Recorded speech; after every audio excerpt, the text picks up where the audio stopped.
Om Shanti. Good morning. साकार मुरली 21 अप्रैल 2023।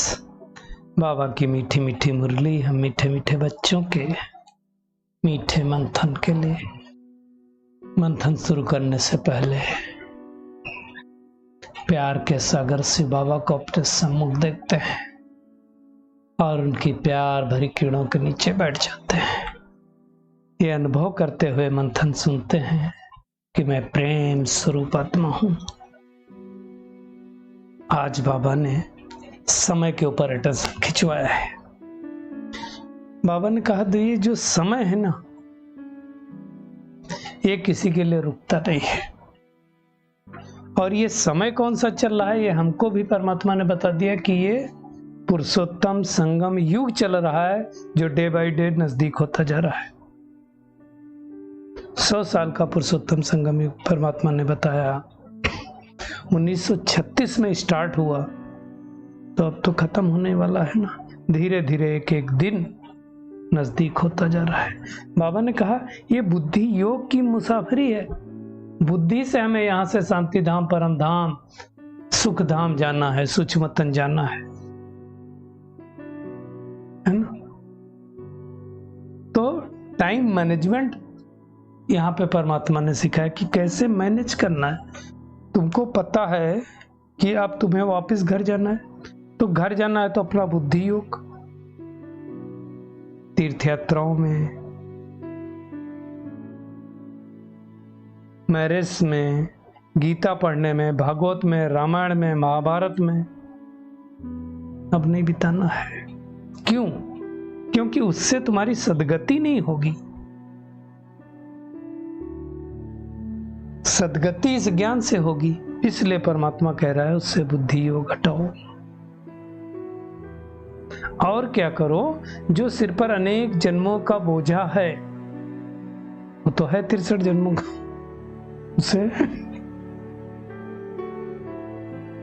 उसे क्या करो, योग बल से चुकतू करो। और एक बात बहुत अच्छी बाबा ने कहा कि जैसे भगवान इस समय आकर के साक्षी बनता है, कुछ भी हो जाए सृष्टि पर, भगवान को कुछ फर्क पड़ता है? सोचो, इस सृष्टि पर कुछ हुआ होगा, बाबा कहता कोई बच्चे बीमार पड़ते हैं, रोग हुआ होगा, क्या शिव बाबा को अफसोस होता होगा? सोचो, कहा जाता है वो सुख दुख से न्यारा है। सुख में सुखी नहीं होता, दुख में दुखी नहीं होता, मतलब परे है इन बातों से। इसलिए गाया जाता है तुम्हारी गतिमति तुम ही जानो। इन बंधनों से परे है, देह देह के बंधन से परे, जन्म जन्म के बंधन से परे है, मृत्यु के बंधन से परे है, तो उसको तो अफसोस होता नहीं है। बाबा कहता है अब तुम्हें भी साक्षी होकर देखना। क्यों? क्योंकि पुरानी दुनिया जाने वाली है। हर एक आत्मा का अपना कर्म भोग है। जिस आत्मा ने जो जो उल्टे कर्म किए हैं उसकी भोगना भोगनी है। हम देख रहे हैं ना,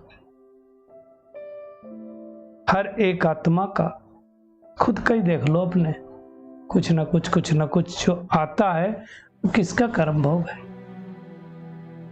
और जो कर्म भोग है, कर्म भोग मतलब जो कर्म पहले हमने कर के रखे पास्ट में, उसकी भोगना तो भोगनी पड़ेगी। अब क्या करना है? उसको कर्म योग से चुकता करना है। इसलिए बाबा ने डायरेक्शन दिया, देह सहित सब संबंधों को छोड़कर मामेकम याद करो।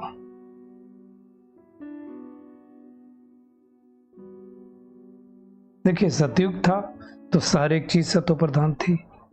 अब धीरे धीरे चीजें क्या हुई, सतो प्रधान से सतो, रजो, तमो और तमो प्रधान हो गई। हर चीज की स्टेजेज होती है।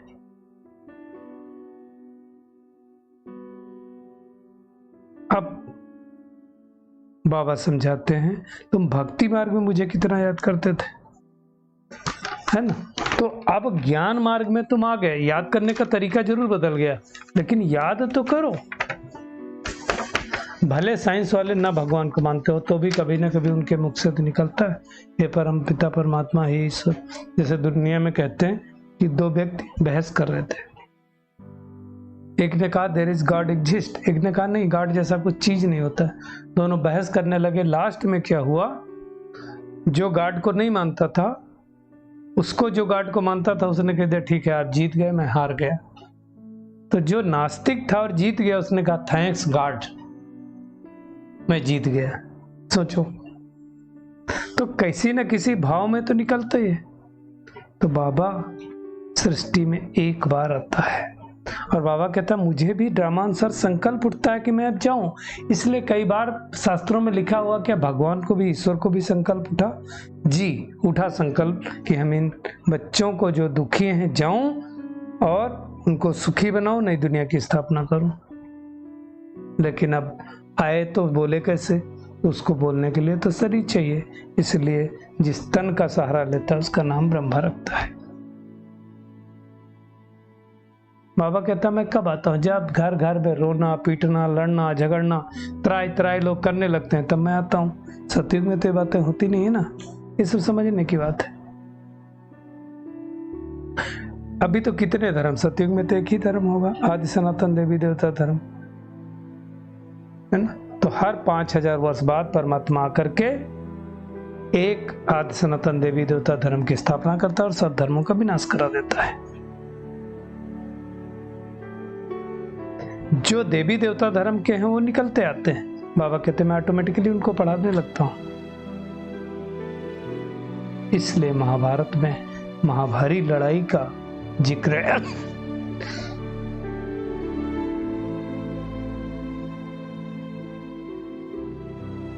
बाबा कहते बहुत गंदी दुनिया हो गई, बच्चे बाप को भी नहीं समझते हैं, धन के लिए कुछ भी करते हैं, सब बहुत बारी सुना गया है। तो बाबा आया है हम बच्चों को सर का मालिक विश्व का मालिक बनाने। बाबा कहते हैं और तो कोई मेहनत नहीं कराता हूँ, सिर्फ कहता हूँ योग बल से अपने विकर्मों को नष्ट करो। बहुत बोझा है विकर्मों का सिर पर। बाबा ने कहा बीमारी होती है, खांसी होती है, सब तुम्हारे कर्म भोग। अब इस जन्म के कर्म भोग से हम समझ सकते हैं कि हमने पिछले जन्मों में कितने पाप कर्म किए हैं। पता चलता है ना भाई, ज्यादा किए होंगे तो ज्यादा आता होगा।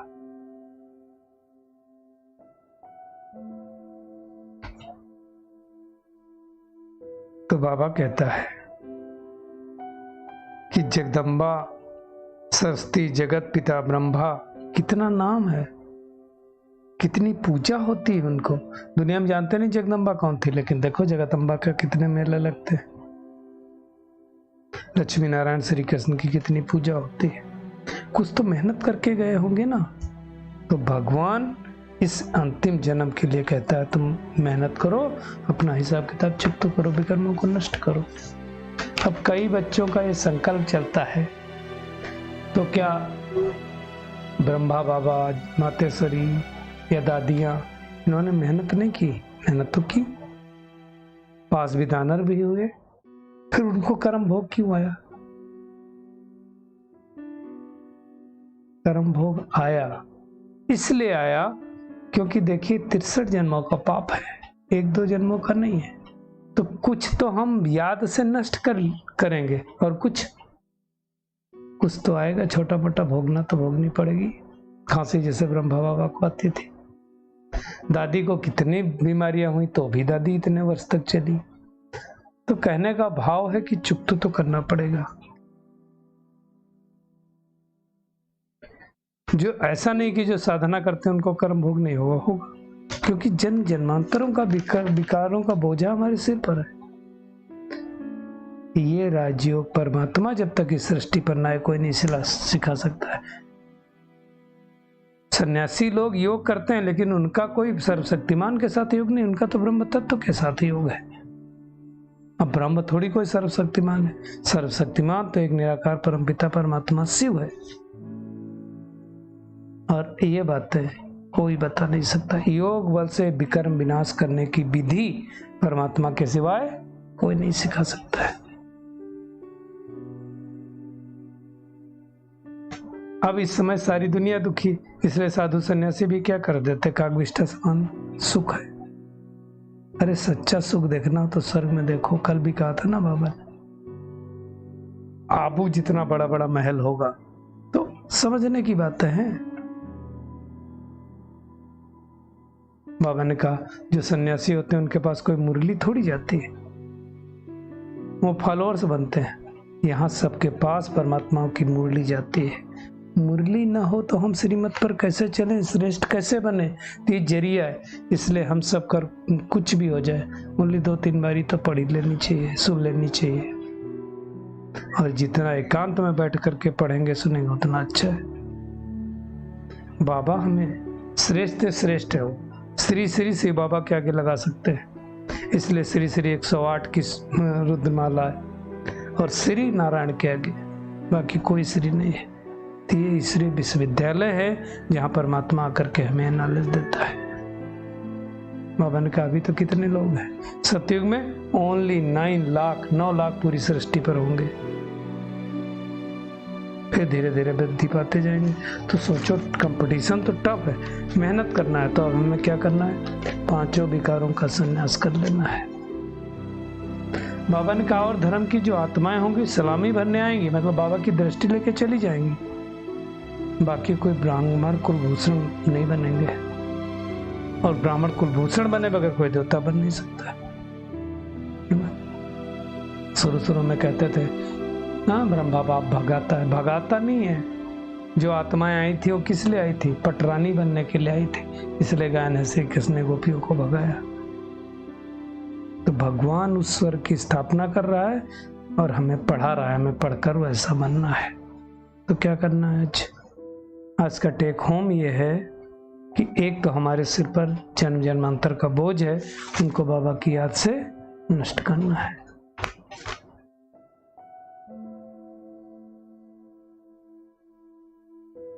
हर एक आत्मा को सुख देकर के उनकी आशीर्वाद लेनी है। श्री श्री की श्रेष्ठ मत पर चलकर पूरा संन्यास करना है। अब ये क़यामत का समय चल रहा है, इसलिए अपना बुद्धि योग सब तरफ से हटा लेना है।